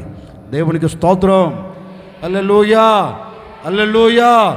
ఈ పొలంలోనికి వచ్చి ఈ పొలంలోకి నువ్వు అప్పగించుకుంటే సాక్షాత్తుగా దేవుడే నీతో చెప్తాడండి, ఇదిగో ఈ పొలము కలిగిన అధికారి దయ నీవు ఏంటి. ఇప్పుడు ఎవరి దయ మనం పొందుకోవాలి? కాదు, ఎవరి దయ మనం పొందుకోవాలి? మొదట ఈ సంఘములో అడుగు పెట్టిన తరువాత పరిశుద్ధాత్మ దయ నీకు కావాలి. పరిశుద్ధాత్మ దయ లేకపోతే నీకు పరలోకమే లేదు. ఒకవేళ యేసు ప్రభు నీ మీద ఎంత కటాక్షం చూపెట్టినా, ఎంత జాలి చూపెట్టినా, అయ్యో నా రక్తం చేత నేను కొన్నానని ఎంత కనికరించినా, పరిశుద్ధాత్మ దేవుడు లేకపోతే నీకు పరలోకం లేదు. అర్థమవుతుందా నేను చెప్పేది? పరిశుద్ధాత్మ లేకపోతే దేవుడు కట్టబోతున్న రాజ్యంలో నీవు ఉండలేవు. పరిశుద్ధాత్మ దేవుడు లేకపోతే నీ బ్రతుకు అతుకే. అందుకని ఈ ఆరాధనలు నువ్వు గ్రహించవలసింది ఏంటంటే, నేను పరిశుద్ధాత్మను పొందుకోవాలి, నేను పరిశుద్ధాత్మ దయను సంపాదించుకోవాలి. నేను ఈ సంఘములో అడుగుపెట్టిన నేను పరిశుద్ధాత్మ నాలో లేకపోతే, పరిశుద్ధాత్మ దేవుడు నాలో ఉండకపోతే నా బ్రతుకునకు విలువ లేదు. నువ్వు కొనబడవచ్చు, నీవు క్రీస్తు రక్తంతో కడగబడవచ్చు, ఏమండి నీ పాపాన్ని విడిచిపెట్టవచ్చు, కానీ పరిశుద్ధాత్మ దేవుడు లేకపోతే పరలోకం లేనే లేదు. అందుకు ఆయన అంటాడు కదండి, నేను వెళుతున్నాను, మీ కొరకు ఒక ఆదరణకర్తను పంపుతాను, ఆయన మీలో ఉంటాడు. ఏంటంటే మీలో ఉంటాడు, మీతో ఉంటాడు. ఆయన మిమ్మల్ని ఏం చేస్తాడు? సంపూర్ణ పరిశుద్ధతలోనికి మిమ్మల్ని నడిపిస్తాడు. సంపూర్ణ సిద్ధి చెందినట్లుగా ఆయన మీలో ఉంటాడు. నేను అనే మాట అండి, మనతో ఉన్నాడు అనుకో పైకి భక్తులాగా కనబడతాం, అవునా కదా? దేవుడు అంతగా ఎందుకు చెప్పాడు ఆయన మీలో ఉంటాడు, మీతో ఉంటాడని ఎందుకు చెప్పాడంటే, కొంతమందికి అర్థం కాదు, కొంతమంది అర్థం అవ్వచ్చు. ఎందుకు ఆ మాట యేసు ప్రభు అంత చక్కగా చెప్పాడంటే, ఒరే బాబు నేను ఇప్పటి వరకు మీతో ఉన్నాను, కానీ మీ మనసు మాత్రం మీ పై రూపాన్ని మార్చుకున్నారు. ఏంటి? అందుకే యేసు ప్రభు పలు సందర్భాలు అంటారు, ఏమని? పల్లెమును పైన కాదరా కడిగేది, లోపల కడుగు. పైన శుభ్రం చేస్తే మురికిపోదు, అంతరంగములో గూడు కట్టుకొని ఉంటుంది. ముందు అంతరంగమును శుభ్రము చేయి, నీ అంతరంగంలో దాచబడిన మలినమును కడుగు. లోపల చెత్త చెదారం అంతా పెడితే పైకి మాత్రం తెల్ల బట్టలు వేసి ఉంటుంది. ఏంటండి? పైకి ఏముంది? తెల్ల బట్టలు. నన్ను చూడు, నా బట్టలు చూడు, నన్ను చూడు, నా నడక చూడు. మరి లోపల సంగతి ఏంటి? చెత్త చెదారం, అపవిత్రమైన మనసు, అపవిత్రమైన ఆలోచనలు, లోక సంబంధమని హృదయములో నిలిచిపోయాయి. ఇప్పుడు పరిశుద్ధాత్మ మనలోకి ఎలా వస్తాడు? ఏంటండి? పరిశుద్ధాత్మ మనలో ఉండాలంటే ఈ హృదయము కడగబడినదై ఉండాలి. అందుకే పౌలు సంఘముతో అంటారు, ఒరే పిచ్చోళ్ళారా, మీరు ఎవరనుకున్నారు? మీరు దేవుని ఆలయం, మీరు లోకస్తులు కాదు. ఆయన మిమ్మల్ని ఆలయముగా మార్చుకున్నాడు. ఆయన మీలో నివసించాలని కోరుకొని మీరు పరిశుద్ధ ఆలయముగా ఉండాలనుకున్నారు. కానీ మీరేమయ్యారు? పైకి ఆలయముగా ఉన్నట్లుగా ఉన్నారు, అంతరంగం చెడిపోయింది. అందుకే యేసుప్రభు అంటాడు, నేను వెళ్ళిన తర్వాత నేను పైన వరకు మిమ్మల్ని శుభ్రం చేశాను రా, ఒకడు వస్తాడు. ఎవరు? ఒకరిని పంపుతాను భూమి మీదకి. ఎవరిని? పరిశుద్ధాత్మ దేవుని పంపుతాను. ఆయన ఏం చేస్తారంటే మీలోనికి వెళుతాడు. మీలోనికి వెళ్ళి కరగని నీ హృదయం, చెడిపోయిన నీ హృదయం, మలినముతో నింపబడిన నీ హృదయం, అపవిత్రతతో మూసుకొని పోయిన నీ హృదయాన్ని ఏం చేస్తాడంటే ఆయన లోపలికి వెళ్ళి సమస్తమును బాగు చేస్తాడు, సమస్తమును శుభ్రం చేస్తాడు, సమస్తమును కడిగి వేస్తాడు. నీలో అపవిత్రత లేకుండా, నీలో పాపము లేకుండా, నీలో కల్మషము లేకుండా పరిశుద్ధాత్మ దేవుడు నీలో అడుగుపెట్టి మిమ్మల్ని శుభ్రము చేస్తాడు. మీ హృదయం పవిత్ర పరచబడినట్లుగా ఆయన మిమ్మల్ని కడుగుతాడు. కడిగి మీతో కూడా ఉండి మీ చూపు మారకుండా, మీ నడక మారకుండా, మీ వస్త్రధారణ మారకుండా మీరు దేవుని అడుగు జాడులు నడిపించబడినట్లుగా ఆయన మీతో కూడా ఉంటాడు. ఆయన మనలో ఉండి ఏం చేస్తాడు? అంతరంగం పాడవకుండా చేస్తాడు. మనతో ఉండి ఏం చేస్తాడు? మన పై రూపాన్ని, ఈ శరీరం అపవిత్రతలోనికి వెళ్లకుండా ఆయన కాపాడుతూ వస్తాడు, కాపాడుతూ వస్తాడు. ఒకవేళ ఈనాటి వరకు నీ శరీరం పాపముతో నింపబడిపోయిందేమో, పాప సంబంధమైన వాటిలో మునిగి తేలిందేమో, నీ అంతరంగం నువ్వు చేస్తున్న ఆలోచన ద్వారా నీ అంతరంగం పాడైపోయిందేమో, అంతరంగం పాడి నీ అంతరంగం నీ సర్వశరీరం పాడైపోయి ఒకవేళ దేవునికి దూరంగా ఉన్నావేమో, కూర్చుకోవలసిన దేవుని దయను కూర్చుకోవలసిన దేవుని కటాక్షను కూర్చుకోకుండా ఇప్పటి వరకు వాటిని కూర్చుకొని దేవునికి దూరం అయిపోతూ వచ్చావేమో. ఓ సేవకుడిగా మీతో మంచి మనస్ఫూర్తిగా నేను మిమ్మల్ని ఆశీర్వదించుతూ ఈ మాట చెప్తున్నానండి. ఈ ఆరాధన నుండి ఒకవేళ ఈ పొలములో అడుగుపెట్టి కూడా, ఈ పొలములో ఉంటూ కూడా, ఈ పొలములో వాక్యాన్ని ఏరుకుంటూ కూడా, ఈ పొలములో వాక్యాన్ని అంగీకరిస్తూ కూడా ఒకవేళ ఇంకా మనసు మారలేదేమో, ఒకవేళ మనసు మారక ఇప్పటి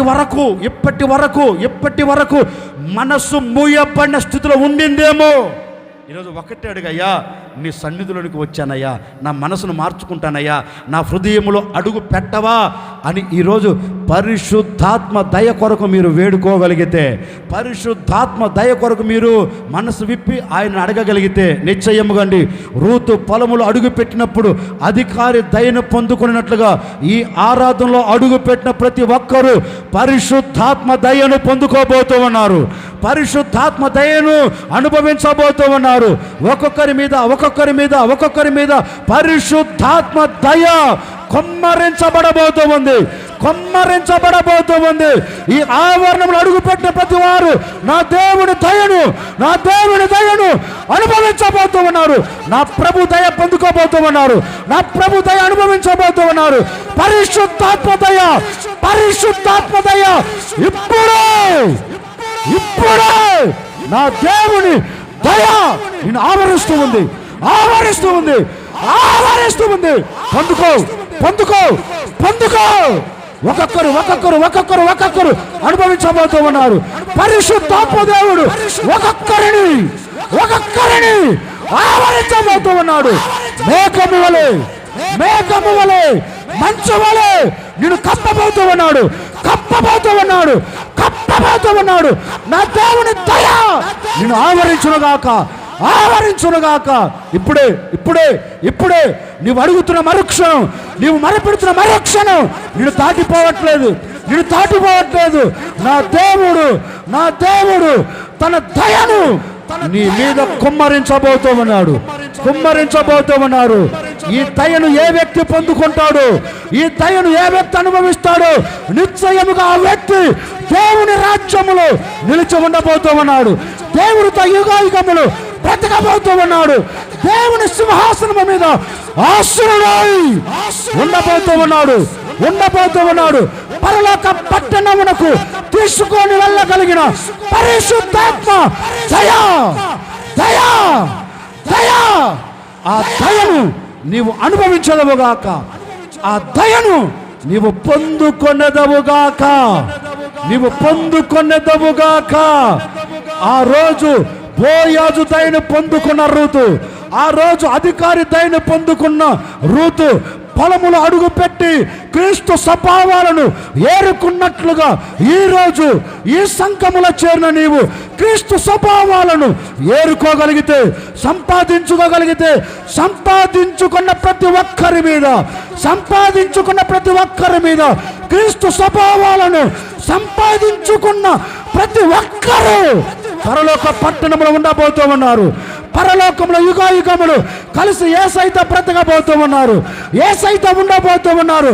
అలాంటి దయను నా దేవుడు ఈ ఆరాధనలో కుమ్మరించబోతూ ఉన్నారు. ఈ ఆరాధనలో ఒక్కొక్కరు పొందుకోబోతూ ఉన్నారు, పొందుకొని ఉన్నారు. నిశ్చయముగా ఈ ఆవరణ విడిచి వెళుతూ ఉండగానే నా దేవుని దయ ఒక్కొక్కరిని కప్పబోతూ ఉంది, ఒక్కొక్కరిని ఆవరించబోతూ ఉంది, ఒక్కొక్కరిని నింపబోతూ ఉంది. నింపబడిన వ్యక్తిగా నీవు మలచబడబోతూ ఉన్నావు. నింపబడిన వ్యక్తి యేసయ్యతో ఉండబోతూ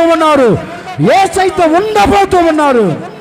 అలాంటి దయ పరిశుద్ధాత్మజుడు మనందరికీ దయచేయునుగాక. చెప్పండి గట్టిగా, ఇంకొంచెం గట్టిగా చెప్పాలి. హల్లెలూయా. ఈ దేశమును విడిచి మనము వెళ్ళబోతున్నాం కనుక ఇప్పుడు మనం ఏం చేయాలి? మనకు కలిగిన సామాగ్రిని మనము ఏ సామాగ్రిని సమకూర్చుకోవాలి అంటే పరిశుద్ధాత్మ దయను సంపాదించుకోవాలి. తరువాత యేసుక్రీస్తు దయను, ఒక మాట చెప్తాను, ఆల్రెడీ యేసుక్రీస్తు దయను మనం సంపాదించేసుకున్నాం, అవునా కదా? యేసుక్రీస్తు దయను ఎలా సంపాదించుకున్నామంటే రక్తంతో మనల్ని దయ చూపి రక్తాన్ని కార్చి మనల్ని పవిత్రపరిచాడు. దేవుని దయ వచ్చేసింది ఆల్రెడీ మనకి. ఇప్పుడు కావాల్సింది ఎవరి దయ మనకి? ఏంటి? ఇప్పుడు ఏ వ్యక్తి పరిశుద్ధాత్మ దయను పొందుకుంటాడో ఆ వ్యక్తి తప్పక యేసయ్యతో ఉండబోతూ ఉన్నారు. ఈ పొలమునకు, ఏ పొలమునకు ఏం మాట్లాడేంటండి? ఈ పొలమొద్దు, ఏ పొలమునకు? పరలోక పట్టణం అనే పొలములకు మనం ఆసామిగా మార్చబడబోతూ ఉన్నాం. ఏ పొలమునకు? ఏ పొలమునకు? ఈ పొలం కాదు, ఆ పొలం ఏది? నిత్యం ఉండే ఆ పొలమునకు దేవుడు మళ్ళీ ఏం చేయబోతున్నారు? అందుకే ఆయన అంటాడు కదా, నేను జయించిన అన్నిటినీ జయించి నా తండ్రి సింహాసనము మీద ఆసీనుడై ఉండినట్లు మీరు లోకాన్ని జయిస్తే, లోకం మీద జయం కలిగి పరిశుద్ధాత్మ దయను సంపాదించుకుంటే నిశ్చయముగా నాతో పాటు ఏంటి మాట్లాడండి, నాతో పాటు కూర్చో. ఇప్పుడు ఆయన ఎవరు? ఏంటి? చాలా హైట్ అయిపోయిందే, సరేలేండి, పర్వాలేదులేండి. ఇప్పుడు ఆయన ఎవరు? యేసయ్య కాదు, తండ్రి. ఆయన ఎవరు? కొంచెం గట్టిగా చెప్పండి, కొంచెం గట్టిగా చెప్పు. ఒక్క మాట చెప్పి ముగిస్తాను, వినండి. ఆయన ఎవరు? తండ్రి. ఇప్పుడు ఈయన ఎవరు? పోరా, ఆయన మీద కూర్చో, ఆయన మీద కూర్చోరా, కూర్చో, చేయిది చక్కగా కూర్చోరా, మధ్యలో కూర్చో, ఏం కాదు కానీ అది. ఆయన ఎవరు? ఏంటి? ఎవరు ఆయన? గట్టిగా చెప్పు. ఈయన ఎవరు? ఇప్పుడు ఈయన ఏమన్నాడు? ఆయన ఏమన్నాడు? నేను లోకాన్ని జయించాను, లోకంలో సమస్తమును జయించాను. ఇప్పుడు జయించిన నేను ఇప్పుడు ఏం సొంతం చేసుకున్నా? నా తండ్రి సింహాసనం. అంటే తండ్రికి ఒక సింహాసనం ఉంది, ఆ సింహాసనం మీద తండ్రి కూర్చున్నాడు. ఇప్పుడు ఈయన ఏం చేశాడు? అన్నిటిని జయించి పక్కన ఇంకొక సింహాసనం వేసుకున్నాడా? ఆయన అంటాడు, నేను అన్నిటిని జయించి నా తండ్రి సింహాసనము మీద, అంటే సింహాసనం ఉంది, సింహాసనం మీద తండ్రి ఉన్నాడు. ఇప్పుడు యేసయ్య ఎక్కడ ఉన్నాడు? మాట్లాడండి. యేసయ్య తండ్రి ఒడిలో ఉన్నాడు, యేసయ్య తండ్రి ఒడిలో ఉన్నాడు. ఇప్పుడు యేసు ప్రభు మనల్ని గురించి అంటాడు, నేను జయించా. ఏంటి? జయించా. నేను ఏ విధంగా అయితే జయించానో, ఏ విధంగా అయితే జయించే సమస్తము మీద జయము పొంది నా తండ్రి సింహాసనం స్వాధీనం చేసుకొని నా తండ్రి ఒడిలో కూర్చున్నాను, అలాగే మీరు కూడా నా ఒడిలో కూర్చోవాలి. అంటే యేసు ప్రభు అన్నాడా, మరి తెక్కలోలరా మీకు ఒక సింహాసనం ఇచ్చేస్తాను అన్నాడా? అల్లా, లేదు లేదు లేదు, నా సింహాసనం మీకు ఇస్తానన్నాడు. ఇప్పుడు తండ్రి సింహాసన కుమారుడు సొంతం చేసుకున్నాడు. ఆ సింహాసనం ఇప్పుడు ఎవరికి ఇవ్వాలనుకున్నారు? చెప్పరేంటండి? ఇదిగో క్రీస్తు రక్తముతో కడగబడిన మనకు ఆయన సింహాసనం ఇవ్వాలనుకున్నాడు, ఆయన సింహాసనం మీద కూర్చోబెట్టుకోవాలనుకున్నారు. మరి ఈ సింహాసనం మీద ఆయన ఒడిలో మనం కూర్చోవాలి అంటే ఇప్పుడు ఎవరి దయ కావాలి? ఈయన దయ ఇప్పుడు మనకు అక్కర్లేదు, ఆల్రెడీ తీసేసుకున్నాం. ఇప్పుడు ఎవరి దయ కావాలి? ఇప్పుడు పరిశుద్ధాత్మ దేవుడు చెప్పాలి, అయ్యా ఈ సింహాసనము సొంతము చేసుకొనుటకు ఈ సంఘము యోగ్యమైనది, ఈ సింహాసనం మీద కూర్చుండేదానికి ఈ వ్యక్తి యోగ్యమైన వాడు, ఈ వ్యక్తికి అర్హత కలిగినది అని పరిశుద్ధాత్మ దేవుడు ఏమి ఇవ్వాలి మనకి? ఒక స్టాంప్ వేసి ఒక సర్టిఫికెట్ మనకి ఇవ్వాలి. అందుకే మన నొసట ఏం పడాలి? ఆత్మ అను ముద్ర చేత మీరు ముద్రించబడ్డారు. ఇప్పుడు ఆ ముద్ర కావాలి మనకి. ఆ ముద్ర ఉందనుకో, ఆయన అంటారు నీవు పరిశుద్ధాత్మ దయను పొందుకున్నావు. సరే, ఇప్పుడు మనమందరం ఎవరిమి? క్రీస్తు దయను పొందుకున్నాం. క్రీస్తు దయతో పాటు ఇప్పుడు మనమంతా ఎవరిమి చెప్పండి? మనమంతా ఇప్పుడు నా కోణం చెప్తున్నా, నేను ఎవరిని? యేసుక్రీస్తు దయను పొందుకొని ఆయన సంఘములో సహవాసములో అంటుకట్టబడి నడిపించబడుతూ ఇప్పుడు నేను పరిశుద్ధాత్మనే దయను పొందుకొని ముద్రించబడిన వ్యక్తిని కనుక ఇప్పుడు నేను ఆ సింహాసనం మీదకి వెళ్ళి కూర్చుండేదానికి నాకు చెప్పండి ఏంటి? ఇప్పుడు మనమంతా ఎవరిమి? నేను కాదు, మీరంతా ఎవరు? ఇప్పుడు అందరికి కలిసి చెప్తున్నా వినండి. మనమందరము ఎప్పుడైతే పరిశుద్ధాత్మ చేత ముద్రించబడతామో మరుక్షణం మనమందరం వెళ్ళి యేసయ్య ఒడిలో, ఎవరి ఒడిలో? కొట్టు, గట్టిగానే కొట్టు. ఎవరి ఒడిలో చెప్పండి? ఎవరి ఒడిలో? ఎవరి సింహాసనం మీద? మన ప్రభువు అయిన యేసయ్య ఒడిలో మనం అందరం ఉండబోతున్నాం. ఈ ఆవరణంలో ఏ వ్యక్తి పరిశుద్ధాత్మ చేత ముద్రించబడతారో, ఏ వ్యక్తికి పరిశుద్ధాత్మ అనుభవం కలుగుతుందో, ఏ వ్యక్తి పరిశుద్ధాత్మ దయను అనుభవించగలుగుతాడు, నిశ్చయముగా ఆ వ్యక్తి యేసయ్య ఒడిలోనికి వెళ్ళబోతామన్నాడు. యేసయ్యతో ఉండబోతామన్నారు. ఉండునట్లుగాను పరిశుద్ధాత్మ దేవుడు ఒక్కొక్కరిని ముద్రించబోతామన్నాడు. పరిశుద్ధాత్మ ముద్ర ఒక్కొక్కరికి కలగబోతుంది. ఇప్పుడే మీరు పొందుకోబోతున్నారు. అనుభవించు. యేసయ్య ఒడిలోనికి వెళ్ళబోతున్నావు. యేసయ్య సింహాసనం మీద నువ్వు కూర్చుండబోతున్నావు. అలాంటి కృప ఒక్కొక్కరికి దేవుడు దయచేయబోతున్నాడు. ఒక్కొక్కరికి దేవుడు అనుగ్రహించబోతున్నాడు. విశ్వసించిన ప్రతి ఒక్కరు పరిశుద్ధాత్మ శక్తి చేత నింపబడబోతున్నారు. నింపబడిన ప్రతి వాడు యేసయ్యతో ఉండబోతున్నారు. యేసయ్య ముఖ దర్శనమును కనులారా చూడబోతున్నారు. మనసారా ఆస్వాదించబోతున్నారు. అలాంటి దయ నా ప్రభు మీకు దయచేయబోతున్నాడు. నా ప్రభు మీకు అనుగ్రహించబోతున్నాడు. నా ప్రభు అలాంటి దయ చేత మిమ్మల్ని కప్పునుగాక. గట్టిగా చెప్పండి. ఇంకొంచెం గట్టిగా చెప్పండి. హల్లెలూయా. ఏంటంట ఇప్పుడు? కూర్చోండి. ఏంటంట ఇప్పుడు? ఆ పరిశుద్ధాత్మ దయ ఏ వ్యక్తి పొందుకుంటాడో ఆ వ్యక్తి ఇప్పుడు ఎక్కడ ఉండబోతున్నాడు చెప్పండి? మరి ఈ దేశం నుంచి ఆ దేశానికి మనం వెళ్ళబోతున్నాం కదా, మరి ఆ దేశంలో మనం ఆయనతో పాటు ఉండాలంటే ఈ లోకంలో ఏం కూర్చుకోవాలి? అందుకంటున్నారు నా ఆత్మ లేనివాడు కాదు. ఆ దయ మనకు కావాలి. ఇప్పుడు దయను పొందుకున్న మిమ్మల్ని అందరినీ చూచి నా ప్రభు అంటాడు, ఇదిగో మీరందరూ రావలసిన చోటికి వచ్చారు కనుక మీరందరూ నా దేవుని సురక్షితమైన రెక్కల కింద మీరు ఉండబోతూ ఉన్నారు. ఆయన మీకు సంపూర్ణమైన బహుమానమును దయచేయబోతూ ఉన్నాడు. సంపూర్ణమైన దీవెన అనుగ్రహించబోతూ ఉన్నారు. ఆ దీవెనతో మీరు సాగి వెళ్ళుదురుగాక.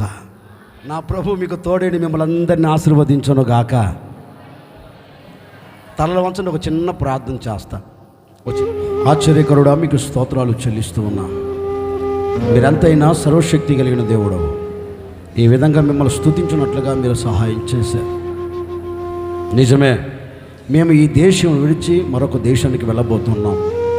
మాకు కలిగినది సమకూర్చుకో అని మీ లేఖనాలు సెలవిచ్చినట్లుగా నాయనా, మేము దేనిని సమకూర్చుకోకూడదో దేనిని సమకూర్చుకోవాలో మీ లేఖనాలు సెలవిచ్చినట్లుగా నిశ్చయముగా ఈ బిడలు మీ దయను కూర్చుకోవాలని ఆశపడుతూ ఉన్నారు.